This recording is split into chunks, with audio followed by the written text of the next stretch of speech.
Guys, good morning.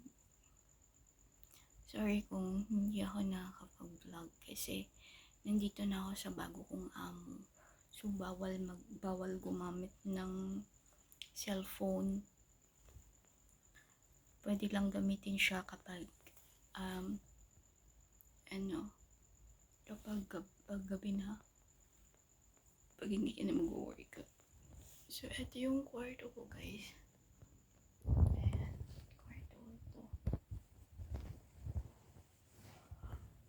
Alam niyo ba, guys, may bad experience ako dito. Yung nauna akong natulog dito kahapon, di ako makatulog. Tapos ramdam ko na merong bantay, yung parang patay na nakatingin sa akin. Hindi ko alam kung nakabukas yung third eye ko. Hindi ko rin Tapos hindi ako makatulog. Ngayon na naman nagising ako ng alas 4 kasi may naririnig akong umiiyak, babae. Pero hindi ko na lang pinapansin. Tapos kaya ang mali pa dito, itong kwarto kong to. Yung kama ko nasa pintuan ba? Di ba bawal yun? Masama yun. Tingnan nyo siya. Ayan. Ayan siya yung kama ko. Kaya ginanong ko yung kama ko kasi masama yun. Kasi di ba di ba yung mga kabaong, yung pagpatay ka na nakaganon, parang diretso. Tapos yung may salamin dito. Parang nakaka-bad tignan. Ayun. Ang hirap, guys. Sobrang hirap. Ang laki ng bahay. May swimming pool. Ayun. Tapos, ang daming ginagawa. Sobrang dami ng trabaho. As in talagang ang dami-daming trabaho. Ang hirap, guys. Pag ini-imagine ko siya, parang sinasabi ko sa sarili ko, tama ba yung naging decision ko na lumipat ako ng amo?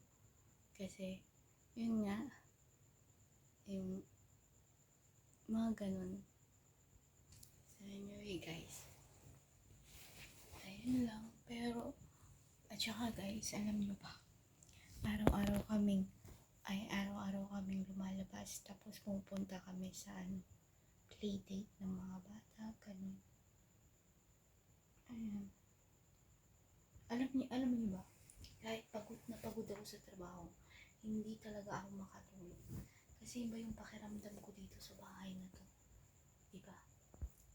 Hindi ko alam kung bakit ako may mga nakikita. Meron akong nakitang matanda na Chinese na nakatingin sa akin. Mga ganun. Siguro nung maraming patay dito, gustong humingi ng dasal. Mga ganun. Minsan, hindi pa ako makapunta dito, hindi ako makapasok. Hindi ko pa naayos yung mga gamit ko, tingnan mo. Pero ang dami ko ng labahan. 2 days pa lang. So anyway, guys, dito ko na-end yung vlog ko. Babay na ako kasi marami pa ako prepare pa ako ng pagkain ng amo ko. Bawal kong dalihin yung cellphone ko sa loob ng bahay nila. So binigyan nila ako ng iPhone.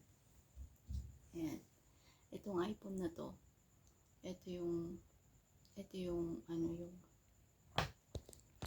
ginagamit ko para i-message sila yung mga gusto nila.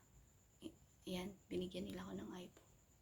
Tapos meron na yung wifi. So anyway, guys, magbababay na ako kasi mag-work na ako. Pasensya na ako, ngayon lang ako nakapag-update kasi nga ayun, bagong lipat pa lang kahapon. Napagsabihan pa ako ng amo ko na yung babawagan. Kasi syempre first time mo, hindi mo pa alam mo ang gagawin mo. So anyway, guys, ko na yan yung vlog ko. I-update ko na lang kayo kung ano yung ugali nila. Ayun, taste lang. Kasi sa una lang mahirap. Titiisin ko muna. Pag di ko talaga kaya, uwi ako ng Pilipinas. Ganun na lang.